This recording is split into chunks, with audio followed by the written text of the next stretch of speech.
As a student of life, I believe intelligence manifests itself not through expression or formality, but through observation and genuine curiosity. Observing nature is always an awe-inspiring spiritual experience for me. I could sit and watch waves crash for hours.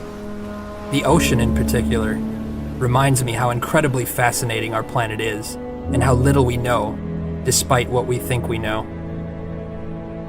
There's nothing more humbling than being face to face with something so much bigger than yourself. But I often wonder why nature inspires us, why we're in awe of certain scenery, and why we find these landscapes, oceans, and stars so breathtaking. We haven't done anything to earn this awe, so why do we feel it?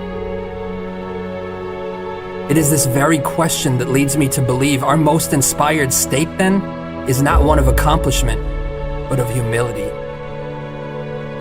I think we naturally fall in love with places that prove how small we are, places that humble us with reminders that we have so much more to learn, so much more to grow, that we are part of something bigger than ourselves. Our significance lies in such potential, in that quiet recognition of the stardust in our bones and the oceans in our minds, knowing that a new sunrise paints our skies every day of our lives. And by virtue of just being, by existing, nature gives us a free front row seat.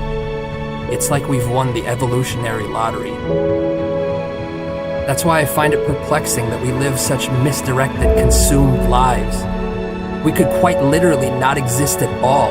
We could be nothing. We could be incapable of perceiving any of this. All of us are always just one unexpected phone call, one diagnosis, one broken heart, one newfound love, and one moment away from being completely different people with completely different priorities.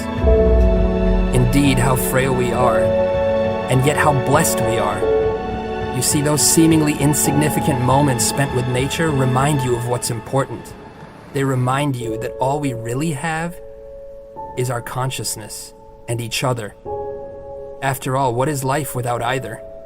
I would say then that it matters little what we've achieved if those achievements are not also in service of others. The sense of purpose we feel when we give far outweighs what is derived from any achievement. And unlike a trophy which fades into darkness, giving has a glory that lasts a lifetime.